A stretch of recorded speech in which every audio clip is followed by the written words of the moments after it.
Kami bersyukur buat pagi hari ini Bapak. Biar inilah yang menjadi pengakuan kami. Kami mau tetap setia sampai pada masa akhir kehidupan kami. Biarlah di tengah-tengah situasi dan kondisi yang ada saat ini Tuhan, Engkau bawa kami untuk kami tetap setia kepada Engkau hingga sampai akhir hidup kami. Terima kasih Bapak. Silahkan Tuhan Engkau berbicara kepada setiap kami secara pribadi. Berikan kami hikmat yang daripada Engkau, sehingga kami boleh ngerti apa yang Engkau inginkan dalam hidup kami.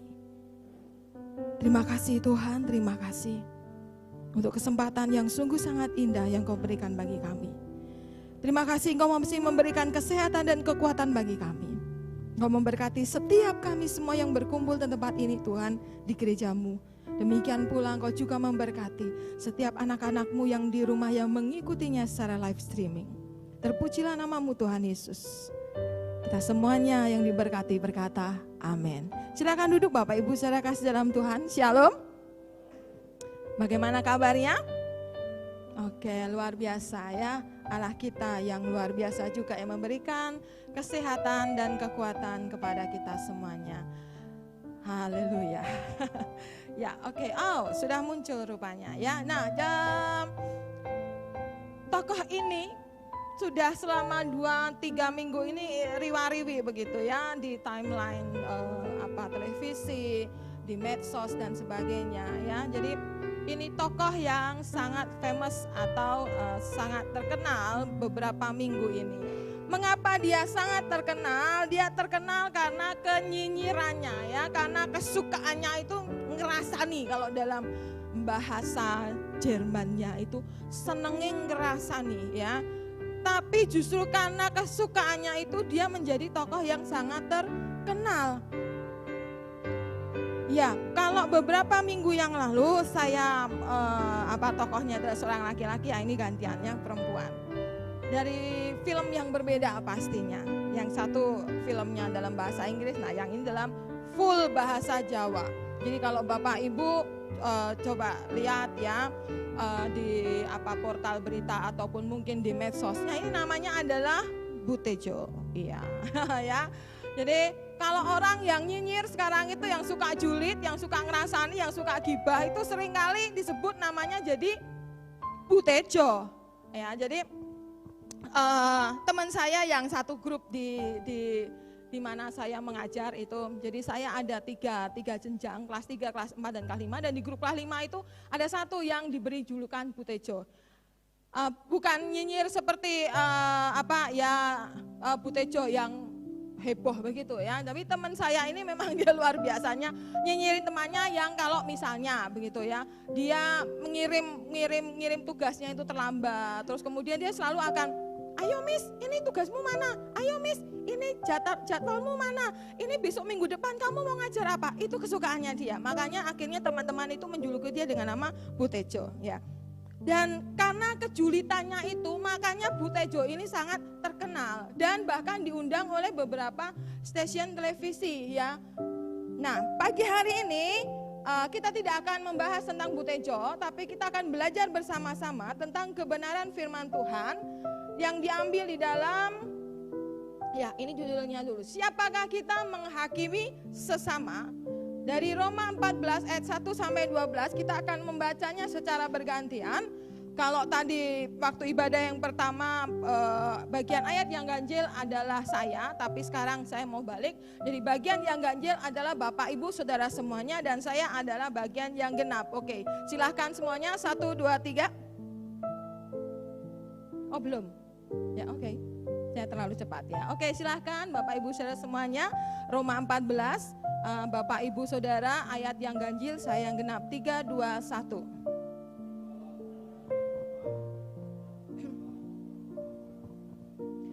Yang seorang yakin bahwa ia boleh makan segala jenis makanan, tetapi orang yang lemah imannya hanya makan sayur-sayuran saja.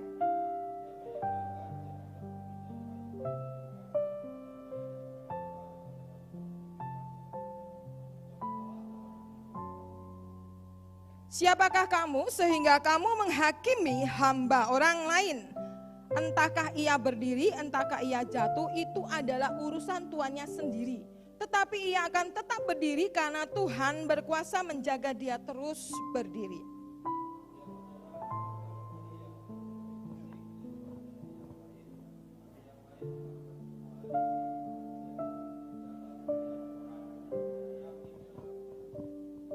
Siapa yang berpegang pada suatu hari yang tertentu, ia melakukannya untuk Tuhan. Dan siapa makan, ia melakukannya untuk Tuhan. Sebab ia mengucap syukur kepada Allah. Dan siapa tidak makan, ia melakukannya untuk Tuhan. Dan ia juga mengucap syukur kepada Allah.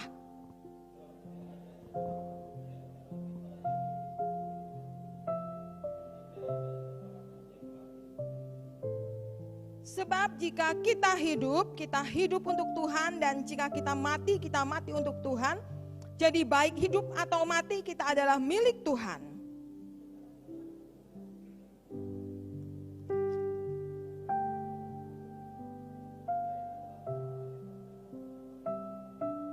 Tetapi mengapakah engkau menghakimi saudaramu, atau mengapakah engkau menghina saudaramu?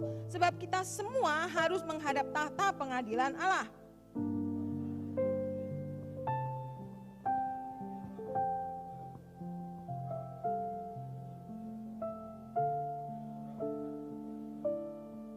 Demikianlah setiap orang di antara kita akan memberi pertanggungan jawab terhadap dirinya sendiri kepada Allah.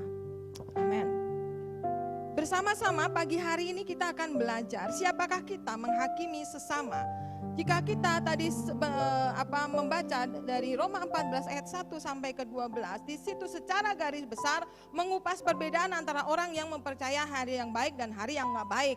Mempercayai antara kamu boleh makan sesuatu dan nggak boleh makan sesuatu, dan itu maka terjadilah bentrokan, terjadilah clash di sana di sini. Ya, itu kalau kita melihat, kita membacanya, kita menyimaknya, Roma 14 ayat 1 sampai 12 mengupas tentang masalah itu. Pagi hari ini mari bersama-sama dengan saya kita akan belajar 3 hal dari Roma 14 ayat 1 sampai ke 12 ini. Bagian yang pertama yaitu kita belajar mengenai menerima perbedaan yang ada. Bagian yang kedua kita belajar lakukanlah semuanya untuk Tuhan. Dan bagian yang ketiga endingnya adalah bahwa kita harus mempertanggungjawabkan semuanya di hadapan Tuhan. Pada bagian yang pertama, terima perbedaan yang ada di ayat yang pertama sampai ayat yang keempat. Kalau Bapak Ibu perhatikan ya, di gambar itu ada satu burger dengan isi dagingnya yang bermacam-macam. Ini spesial ya, tumpuk-tumpuk seperti itu. Dan yang satunya lagi adalah buah-buahan, terus kemudian ada beberapa jenis sayur juga di situ ya. Jelas itu 2 makanan yang berbeda. Masing-masing orang berbeda.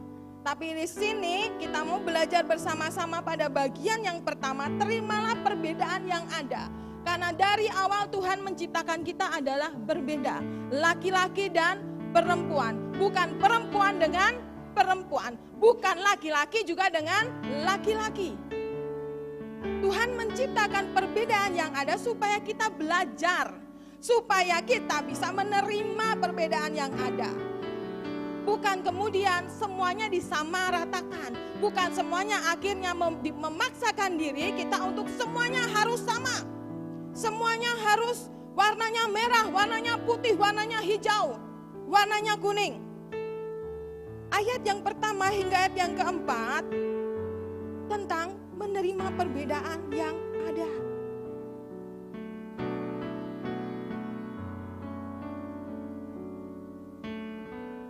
Now, sekarang, ayat yang pertama itu, ya, jadi now itu sekarang, bukan besok, bukan nanti, bukan tahun depan, tapi sekarang, accept, menerima.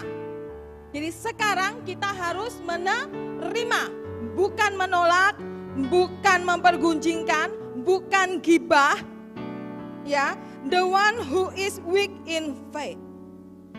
Seseorang yang lemah dalam iman. Jika kita lihat ada saudara kita yang lemah di dalam imannya, terima. Sekarang, bukan besok, bukan tahun lalu, bukan tahun depan atau bulan depan, tapi sekarang, saat ini. Dengan segala perbedaan yang ada, kita diciptakan kuat, ya kita harus menopang yang lemah. Itu tugas kita. But not for dispute over opinion. Artinya apa? Ora usah ngrasani, ndak usah ngomongin. Mau tetangga kita itu lemah secara iman, secara kepercayaan, lah nggak usah dirasani, nggak usah diomongin, terima. Kalau kita sadar, kita tahu bahwa aku kuat, topang dia, berikan dia kepercayaan diri secara luar biasa. Jangan kemudian kita gibahin. Betulan alias kebenaran ini, aku bisa ngerasani dia, aku tahu sekarang kelemahannya, tidak seperti itu. Hari ini kita belajar bersama-sama untuk kita mau terima perbedaan yang ada. Terima perbedaan yang ada dan memberikan kekuatan bagi yang lemah. Setiap kita, saya percaya bahwa kita diberikan hikmat yang luar biasa oleh Tuhan. Dan Tuhan pasti memberikan solusi yang terbaik. Ketika kita tahu, oh si A, si B, si C lemah. Oh si C ini percaya akan seperti ini. Oh si D ini percaya akan seperti ini. Kita yang hanya percaya kepada Tuhan, yang mengenal betul apa maunya Tuhan, yang kita tahu, oh ya aku orangnya percaya diri, aku tahu bahwa tidak usah mempercaya yang namanya dongeng-dongeng leluhur, dongeng-dongeng nenek moyang dan sebagainya. Ya sudah, ya kita berikan kekuatan kepada rekan-rekan kita, kepada saudara-saudara kita yang lemah secara iman. Jangan diguncingkan, tidak usah ngerasani, tidak usah kasih penilaian. Ih padahal wong kuwi ya wes suwi lo neng gereja, sudah lama lo di gereja, sudah lama lo pergi ke gereja, sudah lama lo lahir baru. Kok ya masih takut ya dengan yang namanya virus corona? Kok ya masih takut ya dengan yang namanya COVID-19? Toh kita itu kan dalam nama Tuhan Yesus kita itu dilindungi. Iya memang kita dilindungin. Tapi bukan tugas kita untuk memberikan penilaian kepada setiap perbedaan yang ada. Setiap jemaat Tuhan, setiap kita mengenal, aduh si ibu itu ya kok ketakutan sekali. Ya sudah, kalau kita tahu bahwa si ibu ini ketakutan, si bapak ini ketakutan, ya kita dorong, kita berikan motivasi, kita support. Bukannya kemudian kita berikan penilaian. Ataupun kemudian kita malah ngerasani. Tugas kita yang kuat, tugas kita yang tahu, oke, aku percaya bahwa Tuhan Yesus melindungi aku, kuasa darah Yesus luar biasa, menopangi aku, membentengi aku, kemanapun aku pergi, kemanapun aku melangkah, aku pasti disertai Tuhan luar biasa, tidak ada satupun virus-virus yang nempel ke aku, semuanya mental dalam nama Tuhan Yesus. Yaitu kita gunakan untuk menopang teman kita, rekan kita, jemaat yang ada di sini, saudara-saudara ada di sini, untuk kita kasih support supaya mereka kuat di dalam Tuhan. Bukan kemudian ngerasani, bukan kemudian gibahin. Kok kayak ngono ya? Padahal dia ini begini, begitu. Bukan tugas kita kasih dia penilaian. Yang bisa kasih penilaian itu siapa? Guru. Jadi saya yang berhak untuk kasih penilaian, orang saya guru kok. Iya kan? Kalau yang tidak guru ya enggak bisa kasih penilaian, gimana caranya? Tugas seorang guru apa? Ya kasih pembelajaran, kemudian kasih evaluasi dan memberikan penilaian. Jadi yang berhak menilai siapa? Ya saya. Tugas kita bukan untuk menilai seseorang. Kalau kita tahu menurut pikiran kita, menurut apa yang ada di dalam pikiran kita bahwa dia lemah, dorong supaya dia kuat. Berikan motivasi. Minta Tuhan, aku harus ngapain ya menghadapi si A, si B, si C ini. Terima perbedaan yang ada dan bukan untuk memperguncingkan. Bagian yang kedua adalah kerjakan itu untuk Tuhan. Do to the Lord. Ayat yang kelima hingga ayat yang ke-9. Kerjakan semuanya untuk Tuhan. Kolose 3 ayat 23 mengatakan bahwa kalau kamu melakukan semuanya itu, lakukanlah dan kerjakanlah semuanya itu untuk Tuhan, bukan untuk manusia. Kita terima perbedaan yang ada, kita kita support teman kita, rekan kita, saudara kita yang lemah. Dan kerjakan itu untuk Tuhan, bukan untuk diri kita sendiri.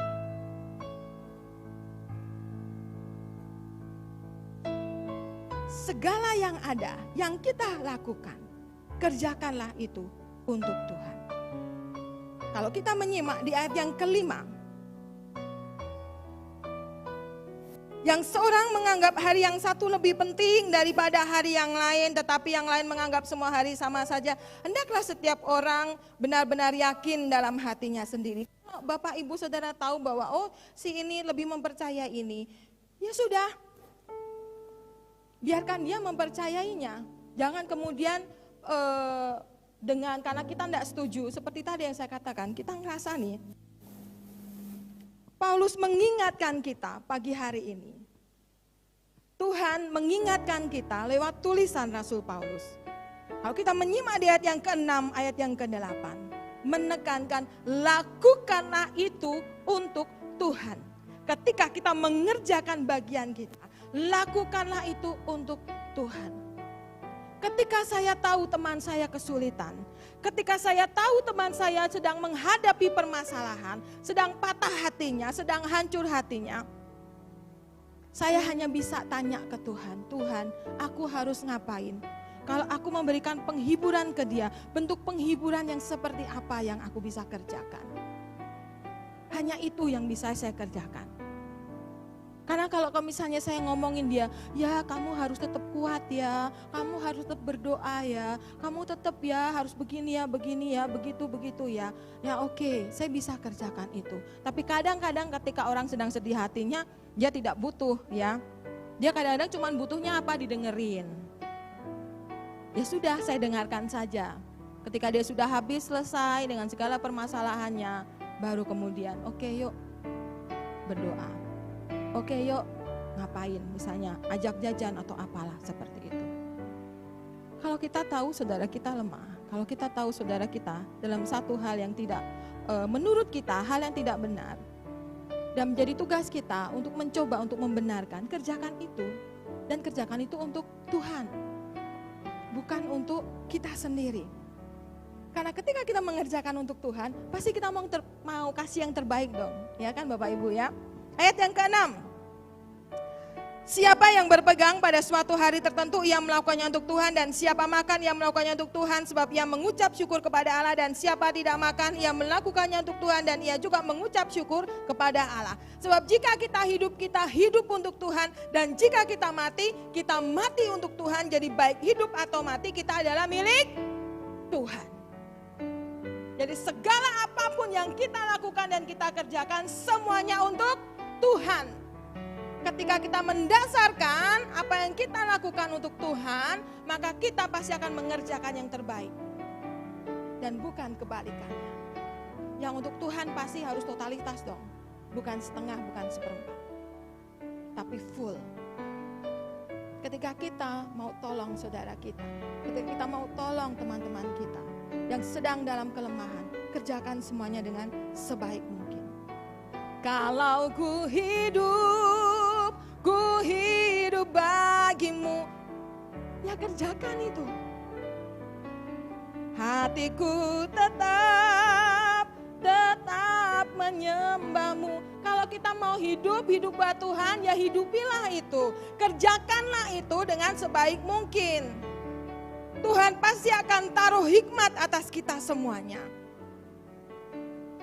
Dan bagian yang berikutnya, yang ketiga, ya gambarnya adalah semut, dan saya tahu semut adalah binatang yang sangat-sangat bertanggung jawab. Mengapa? Karena pada musim kemarau dia mencari makan, karena dia tahu ketika musim penghujan semua jalan tertutup dengan air dan dia nggak bisa cari makan.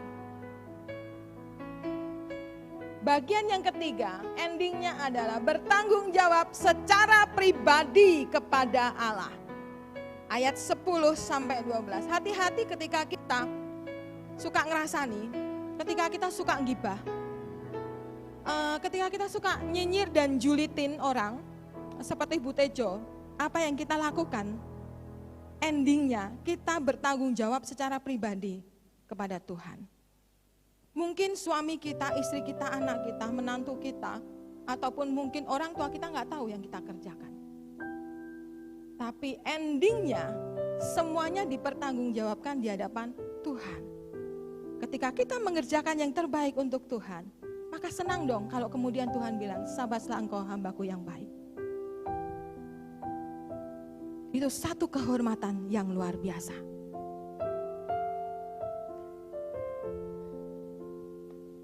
Jangan pernah kita nuding sana sini seperti yang dikerjakan oleh Bu Tejo.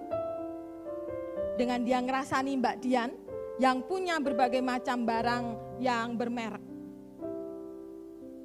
Ya, di ayat Roma 14 ayat 10. Di situ dikatakan, kamu, mengapa kamu menghakimi saudaramu? Why do you judge your brother? Mengapa kamu menghakimi saudaramu? Or why do you look down on your brother? Ngapain kamu ngeremehin dia? Karena sesungguhnya nanti kita akan menghadapi yang namanya pengadilan. Jadi segera kita mengubah akan hidup kita, tabiat kita. Mungkin kita akhir-akhir ini seringkali bertingkah laku seperti Bu Tejo. Yang punya satu peribahasa yang dia pegang. Gajah di pelupuk mata tak tampak. Sementara COVID-19 di seberang lautan tampak. Gajah sakmono gedene ora ketok, ya toh? Sementara virus COVID-19 malah ketok. Kan ya itu aneh. Padahal COVID-19 itu kan virusnya sedemikian kecilnya. Itu malah kelihatan. Jangan jadi seperti Bu Tejo. Jangan menghakimi saudaramu. Karena kita nggak ngerti. Seperti tadi yang Mbak Rani ceritakan dalam ilustrasi. Kita nggak ngerti. Si ibu ini anaknya ibu ini kenapa kok sukacita seperti itu.